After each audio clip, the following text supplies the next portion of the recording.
ধারাবাহিকের শুরুতে দেখা যাচ্ছে যে কর্ণের মালপত্র তো সব পরশুরামের গোডাউনে ঢোকানো শুরু করেছে, সব 2 নম্বরই মালপত্র। অপরদিকে দেখা যাচ্ছে যে পরশুরাম তো সকলের জন্য কফি বানিয়ে নিয়ে এসেছে। ভূমিকা তো এবার পরশুরামকে অপমান করছে, বলছে যে দাঁড়াও দাঁড়াও, সকলকে তো আগে চা দেবে, কিন্তু তার আগে তুমি যে তোমার শালাকে তোমার অফিসের সকলের সামনে অপমান করেছিলে, এই প্রায়শ্চিত্তটা আগে সবার প্রথম করে নাও, তারপর তো ওদিকে যাবে। সকলে তো এবার কথাটা শুনেই চমকে যায়। প্রাচী এবার ভূমিকাকে বলছে যে সব তুমি কি বলছো কি বৌমনি, তুমি তো আগে এরকম ছিলে না, হঠাৎ করে তুমি এরকম পাল্টে গেলে কেন? ভূমিকা তো এবার চিৎকার করে বলছে যে হ্যাঁ আমি পাল্টে গেছি, হ্যাঁ, কারণ আমি জবে থেকে জানতে পেরেছি যে এই লোকটা কাউকে সম্মান করে না, কাউকে না। আগে সবসময় নিজের পেশি আস্ফোলন করতো, মানে গান পয়েন্টে সকল ক্রিমিনালদের রেখে ভয় দেখাতো। এখন এখন তো সকলকে আবার চেয়ারের ভয় দেখাচ্ছে। টাকা পয়সা থেকে শুরু করে সব কিছু সাইন করার অধিকার, সমস্ত কিছু ও নিজের নামে করে নিয়েছে, সব কিছু নিজের নামে করেছে। পাশে পেয়েছে তটিনীকে, মাথা মুড়িয়ে নিয়েছে একেবারে, এই পরিবারের প্রত্যেকটা মানুষকে হাতে করে নিয়েছে ও। ঠিক তখনই তো এবার সত্যজিৎ সেখানে চলে আসে। সত্যজিৎ এবার সব কথাগুলো শুনে ভূমিকাকে বলছে যে ভূমিকা, তুমি কাকে কি কথা বলছো, ও আমার পুত্র সমূহ। আমি নিজেকে শুধুমাত্র সুখী দেখতে চাইছি, আর আমাকে সুখী করার পেছনে সব থেকে বেশি কন্ট্রিবিউশন হচ্ছে আমার জামাই। আর আমার জামাই ট্রেতে করে কফি নিয়ে এসেছে নতুন জামাইকে দেওয়ার জন্য, এর থেকে বড় অপমান না আর কিছুই হতে পারে না। পরশুরাম এবার তাড়াতাড়ি করে সত্যজিতের কাছে গেছে, গিয়ে বলছে যে না না, আপনি একদম চিন্তিত হবেন না, আমি কোনো অপমানিত বোধ করিনি। সত্যজিৎ তখন পরশুরামকে বলছে যে জামাই, তোমার এতটা ধৈর্য?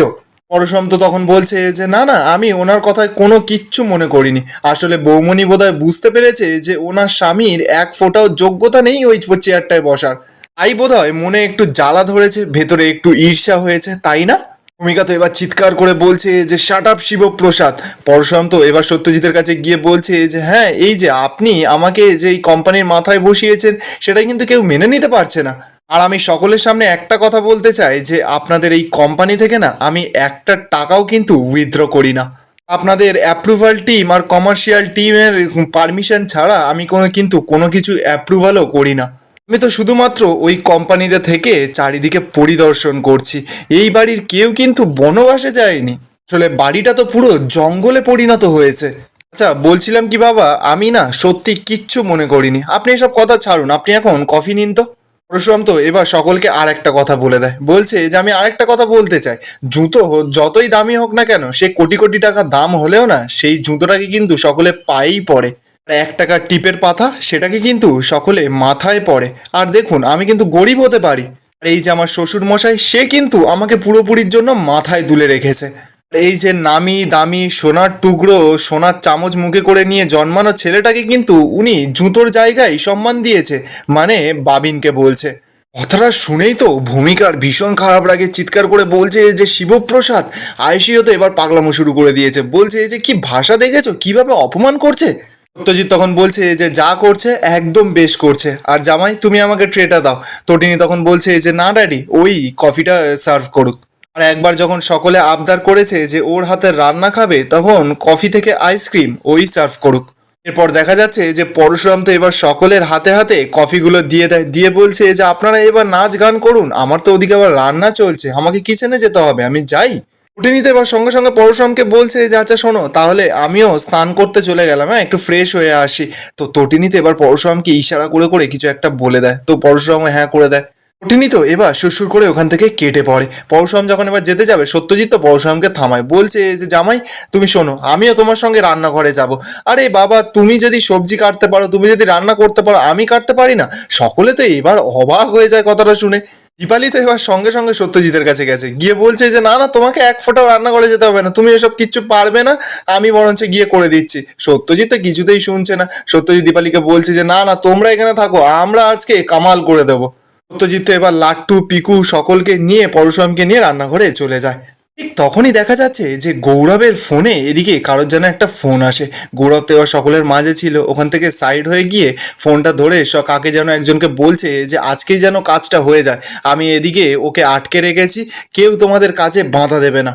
আমি কিন্তু আমার বাবাকে কথা দিয়েছি যে আজকের কাজে কোনো প্রবলেম হবে না। অপরদিকে দেখা যাচ্ছে যে সেই ডেরায় তো পৌঁছে গেছে বলরাম আর মায়া, যেখানে সব কালোবাজারি ব্যবসার মালপত্র ঢুকছে। এদিকে মায়া তো বলরামকে বলছে যে বলরাম দা এখন তাহলে কি করব। বলরাম তখন বলছে যে করতে তো অনেক কিছু ইচ্ছা করছে মায়া, কিন্তু এখন কিচ্ছু করা যাবে না।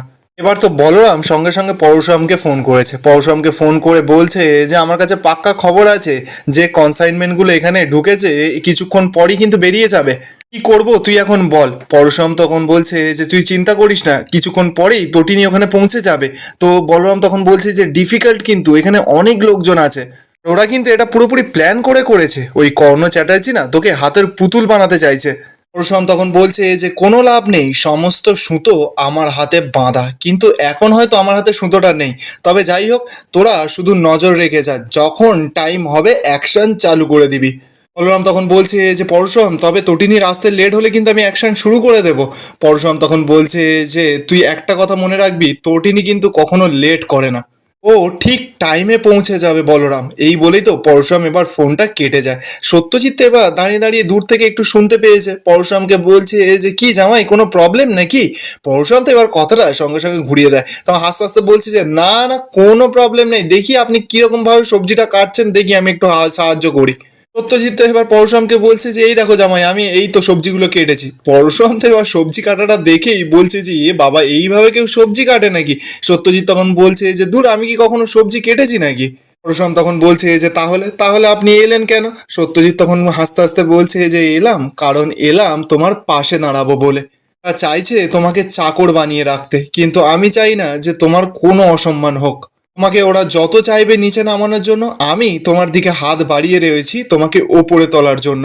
আমি তোমার ওপর কোনো অন্যায় হতে দেব না, আমি কোনো আজ আসতে দেব না। তুমি আমার একটা কথায় সমস্ত কিছু ছেড়ে দিয়েছো, আর তারপরেও যদি এরা না পাল্টায় তাহলে এদের অন্যায় হবে। মাই তুমি আমার তটিনীর স্বামী, তুমি আমার সন্তান সমূহ, তাই জন্য বলছি তুমি আমার তটিনী মাকে রক্ষা করো, আমার নাতি নাতনিদের রক্ষা করো, আমাদের পরিবারটাকে রক্ষা করো, আর সর্বোপরি আমার ব্যবসাটাকে তুমি রক্ষা করো। পরশুরাম তো এবার সত্যজিতের হাত ধরে বলছে যে আপনি চিন্তা করবেন না, কথায় আছে না যে রাখে হরি মারে কে।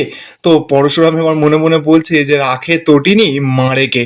অপরদিকে দেখা যাচ্ছে যে তটিনী যখনই বেরোচ্ছিল ঠিক তখনই তো দীপালি আসে। দীপালি এসে বলছে যে তুই এখন কোথায় বেরোচ্ছিস, এখন নতুন ঘরে মেয়ে জামাই এসেছে। তটিনী তখন বলছে যে কিন্তু মা আমাকে একটু বেরোতে হবে। দীপালি তখন বলছে কিন্তু কেন। তটিনীতে এবার দীপালিকে ভুলভাল বলছে, বলছে যে মা ওই বাড়িতে ইলেকট্রিসিটি বিল জমে গেছে, তার উপর ওই বাড়িটা প্রচন্ড নোংরা হয়েছে, আমি একটু আসছি মা, ওই বাড়িটা একটু পরিষ্কার করতে হবে। তো দীপালি তো এবার তটিনীকে বলছে যে তা বলে এক্ষুনি যেতে হবে, মানে আজকের দিনেই যেতে হবে। তটিনী তো ভুলভাল বোঝাচ্ছে, বলছে যে মা দেখো না এই বাড়িতে তো এত জন আছে, আর তোমার মেজামেয়ে দেখার জন্য কি কম লোক আছে, আর আমি এক্ষুনি চলে আসবো। দীপালি তো এবার তটিনীকে বলছে যে ঠিক আছে তুই তাড়াতাড়ি করে যা, তাড়াতাড়ি কিন্তু ফেরত আসবি, আর গাড়িটা নিয়ে যাস। তটিনী তখন বলছে যে না মা, গাড়ি নেওয়ার কোনো প্রয়োজন নেই। এমনিতেই বৌমণি তোমার জামাইকে যেভাবে অপমান করেছে, তারপর আর গাড়ির সত্যি কোনো প্রয়োজন নেই। আমাদের নেই বাসে ট্রামেই ঠিক আছে জানো তো, আমাদের এইসব গাড়ি ফাড়ি কোনো কিছু দরকার নেই। আর এখানেই আজকের এপিসোডটা শেষ হয়ে যায়। আপনাদের কি মনে হচ্ছে তটিনী কি সঠিক সময়ে গিয়ে ওই যে কর্ণ চ্যাটার্জির মালপত্রগুলো গোডাউন থেকে আটকে দিতে পারবে? কমেন্টে আপনাদের মতামত অবশ্যই জানাবেন।